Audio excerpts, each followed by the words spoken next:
party to stand. As somebody who was voted out, still come back and give us what we want this time. Mr. Mike, it's possible. That he was voted out for a reason. No, or for some reason. There's a gang up. There's conspiracy against. It was gang up against. It was. There was a gang up against him. Yes, and it was not smarter enough. Yeah, it was not. It was not smarter enough. It was not. Well, no. Shall I say? These are some of the reasons. Shall I say? No, right? I would not the word smarter. I think it was a gentleman who agree with his statement that his ambition does not want the life of the blood of any other Nigerian. So he allowed democracy to pay out. Like if it was to be a ruthless man, he would have handled that matter in a different way. Donald Trump was booted out in the second term. Biden came in and he was voted again. It's not president of the United States of America. So who tells you that who was booted out before, who lost an election before cannot see win back?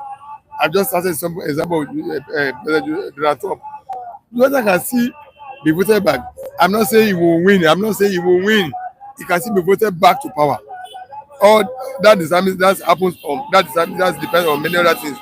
But I want just to understand one thing, that it was being used to satisfy personal ambitions of people and selfish ambitions of people now. These are the people that voted him out and campaigned against him, that wanted him out by all means. Now, when they now want something for their own selfish interest now, they're not going for him. They are not bringing out Jonathan on an objective purpose. They are bringing him back to come and satisfy selfish ambition of some selfish people. That's what Jonathan should understand. In spite of what he did to them, he did not. They conspired against him. They put him in a disgrace him. Now, when they now needed is their own selfish ambition, selfish interest to be taken care of, they now want him back. That's number one. I want you to understand. But Jonathan was a good president. The Nigerian cannot testify to what happened under his tenure, to what we are not experiencing. But I want himself to ask himself, will not be a tool in the hands of people to achieve selfish ambition, selfish interest? When I was giving the best to them, they didn't recognize my best for them. When they now needed me to achieve their own aim now, they are now calling for me. You should think seriously on that point. But if himself wanted an ambition, his ambition to come to reality, he can succumb to them and accept their move. But number two, I don't think Jonathan will have a smooth ride. No, he may plead the PCB ticket anyway, but having smooth ride, it will not happen. Atiku is there to contest with him. Obi is there to contest with him. The incumbency is there. Don't forget that there are some people in APC, party member of APC, who want to plead the tickets of that presidency of that party in 2023, in 2031. If Tinubu finish the second term, those one too will not say, or they will not work for him. They will work for the interest of the party. So I think at the end of the day, what we shall have is that we will have a splinter vote, splintered in different camp. I think we'll pick his own. Obi will pick his own. Tinubu will pick his own. Jonathan will also pick his own. If he runs, he'll pick his own, so that at the end of the day, we have a splinter vote, whereby which may necessitate runoff at the end of the day. That's what I see. All right, Mr. Vincent, would you say this is a sign that PDP is gradually bouncing back? You see, I will not refute my earlier statement. I want to believe that PDP is still very much in the mobile state. Because whether we like it or not. Whether we like it or not. Whatever they are trying to do as of the now, to put the party together, cannot really gel before 2027. Because a lot of water has gone down under the bridge. And then when you check the power dynamics, as a result of the one that we just heard, that is also in the saddle to jostle for power. I mean, I'm talking in the person of Ebele Jonathan, President Goodluck Jonathan. I think that he further raises some posers as to what to expect come 2027, because if what we have had as of the now is something to be relied upon, it shows that 2027 is going to be very intriguing and very, very interesting.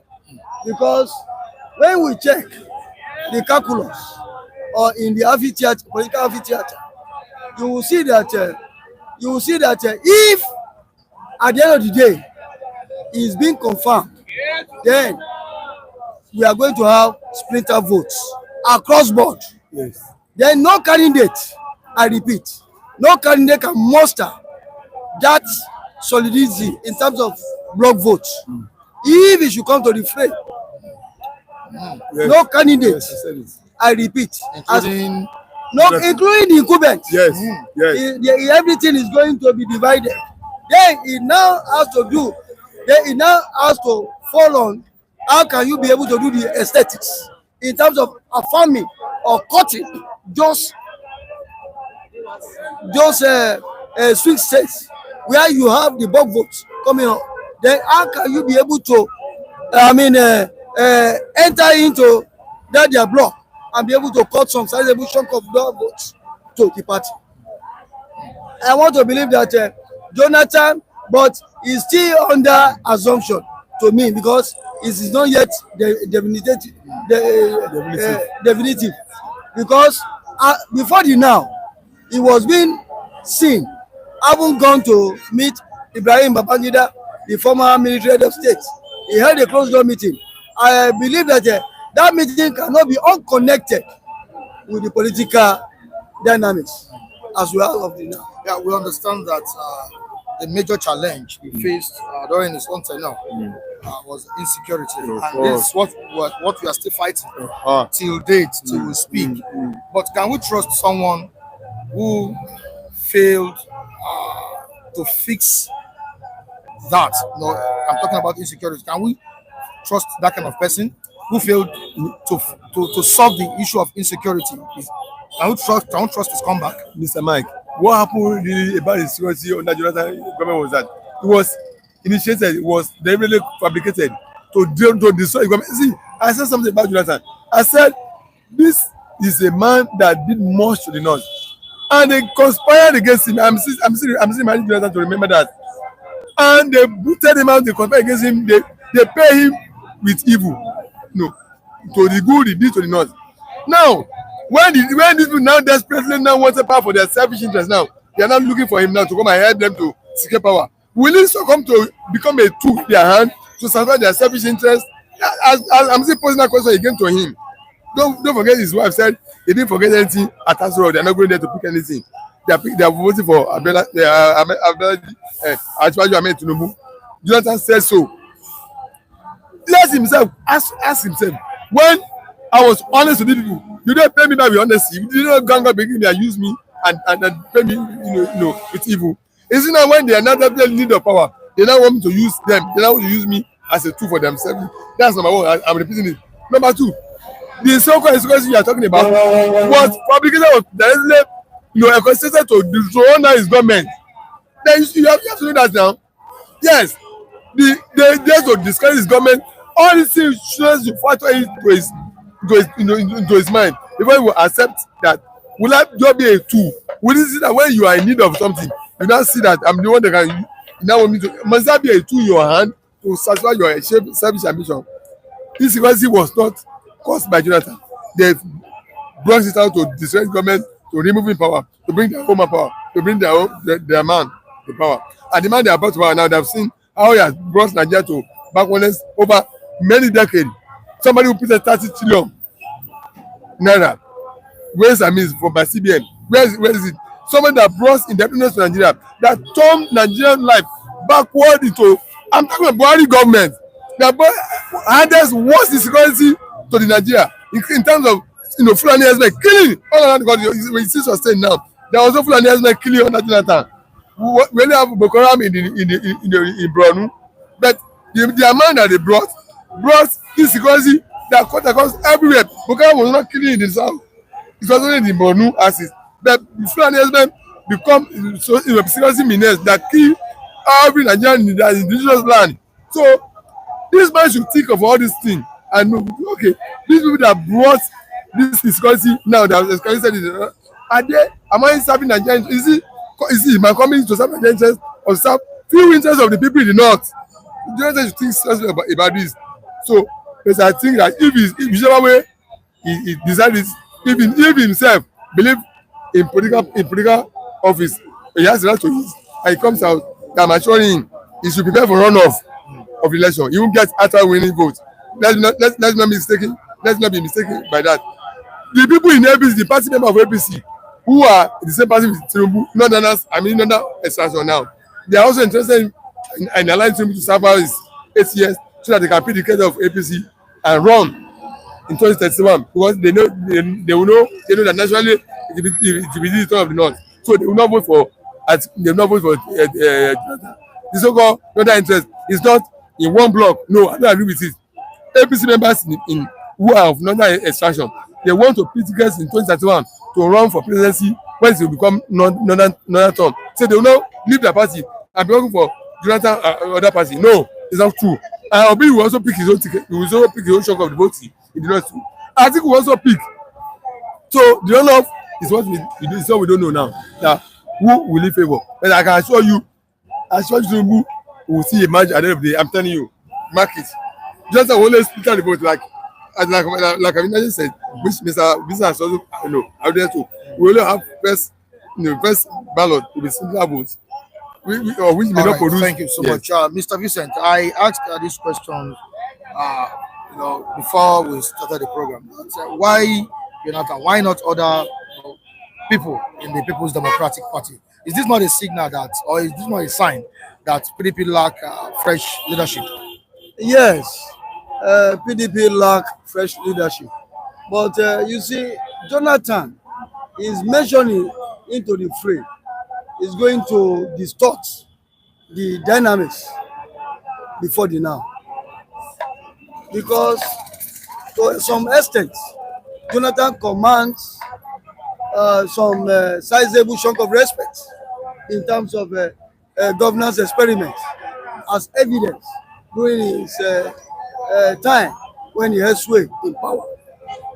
But when you look at everything that is going now, it shows that it's going to be very, very more interesting, because before the now, Obi, if we are to rank it, when we are going to, let's say, where a public opinion or a public poll is being held across board, I think Obi will first of all take the #1 spot.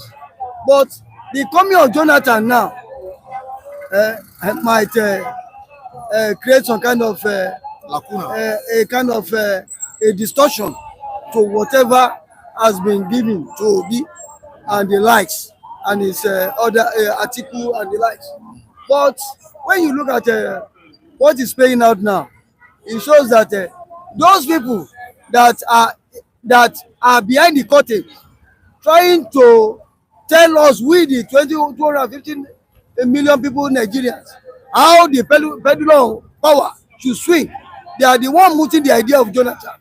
So before the now, Patience Jonathan, the wife of Goodluck Jonathan, said that my husband is not interested in power. But Nigerian politicians in this part of the divide, you cannot hold them to their word. They talk with both mouths, because power, they say, is transient, and power is very sweet in this crime. And I want to believe that I must not be able to come out and say definitively that this is how the whole thing is headed. And I want to say that it's becoming interesting by the day. It's becoming interesting by the day. It's too early. Maybe by next year we will know where we are going and where everything is headed. When you look at the people that are clamoring for the comeback of Jonathan, you realize that they are people from the north. But is this comeback driven by national interest or a political revenge against President Bola Ahmed Tinubu? It's not driven by personal. It's not driven by national interest. It's driven by sectional interest. Sectional. Yes, principally northern sectional interest. That's always been their motive in power. They are not. I mean, they are not at peace when they are not in power. These are the people that gang up, that conspire against Jonathan and pull him down. It's what he did to them. Jonathan favored the north than the south. The years of Jonathan in power, favored the north than the south. They gang up, they pull him down. Now they are now desperately wanting power. That's why I asked the same question the third time. Will Jonathan now succumb to being a tool? He will offer himself as a tool to be used to realize selfish ambition of some people who want power by desperately by at all costs. It's not driven by national interest. So that's the question. And Jesus should also ask himself, when I was good to you, I did you good. You pay me back with you pay me with bad. Now you are desperate. Now it's me you now want to use. That question should be answered by Jesus, honestly by himself. Well, like I said, he has the right to personal ambition or political personal ambition. If he says he wants to go, let him know that he's not going to have a easy ride. Let them not deceive him. They may even come and disgrace him by the votes. He will tell me that, see, when it comes to that, but ethnicity will come into play, whether you like it or not. Yoruba will then realize that, look, Tinubu, whether it's bad or not, Omowani, there's a problem in Yoruba that Omeni, see the Omelemi, you will see that the tone will change in Southwest. If you that people are telling him that Southwest will come and command a vote, no. Southwest also realize that, look, whether our man is good or bad, he must support him. And of course, not the Article 2 is there, so he cannot get a block vote that will make him win. He should be better to run for runoff. And if there's a runoff, Tinubu will say winning. All right, we'll move down to the comment section to see what our esteemed viewers are saying. Good morning to you all, the viewers in the comment section. We appreciate your contributions this morning. Now, the first person I'll be reading his message is V. Raymond Olajide. It doesn't matter, but he's still better than President Bola Ahmed Tinubu. Let us say the truth. This is what V. Raymond is saying. It doesn't matter, but Jonathan is better than President Bola Ahmed Tinubu. Now we move down to Gowon Abdul. You still react to it. I'm coming. Okay. Actually, bringing Jonathan now will be a welcome development. I'm in support of that. This is from Gowon Abdul. Bringing Jonathan will be a welcome development.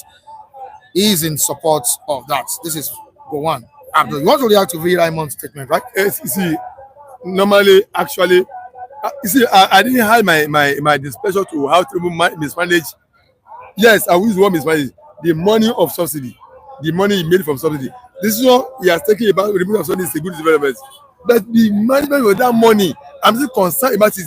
He mismanages, he didn't spend it directly on people, on things that touch the life of people. During the time of Jonathan, we knew what was the cost of living at that time. How much were we buying rice? How much were we, the cost of living was so minimal. Unlike what we have now. Yes, if you use that to compare with Jonathan, I will agree with you that yes, it's better because the cost of the governance under Jonathan was better. Nigeria was living, under lower cost of living, unlike what we are having now. So I agree with you that is fairer, is better than Tinubu on that basis on cost of living of Nigerians. Yes. Good morning to you, great Bernard Uze. I also say good morning to P-Man Joy. Good morning, Jacob at Dedeji, all the way from New Jersey. We say good morning to you. Udeze Chima from Italy, the chief himself. Good morning to you.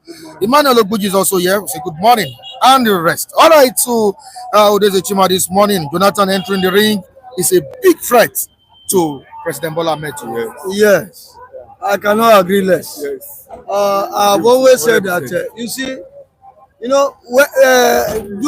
during Jonathan's time, when it was about getting to the tail end of his administration, he said a lot of jabs were thrown at him, and that, and he made mention of one statement that even though he's been alleged not to have satisfied everybody, that Nigeria one day will remember him. Yes. I want to believe that that statement, if at all, is coming to the fray now, is being mooted by some section of this country. I think that that word is now playing back to reality. And also, I don't want us to lose sight of some things. You see, Jonathan time, there was kind of a cohesion in the country. There was tranquility to some extent. Even though there were, security challenges too, like every other government that came before him. But we never had it on a high pedestal as currently being experienced now under this regime. Yes. I want to believe that when you look at the entire circles of governance, you will see that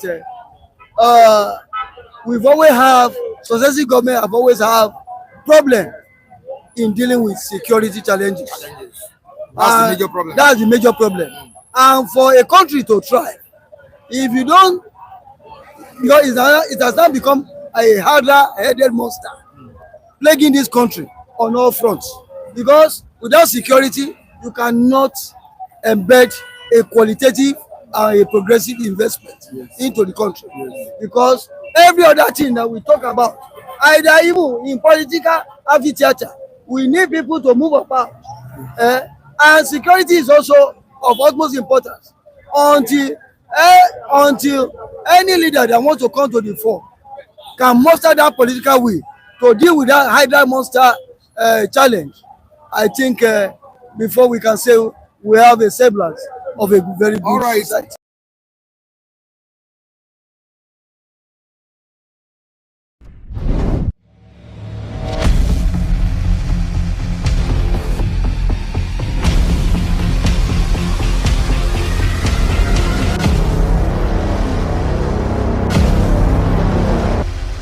City Stand.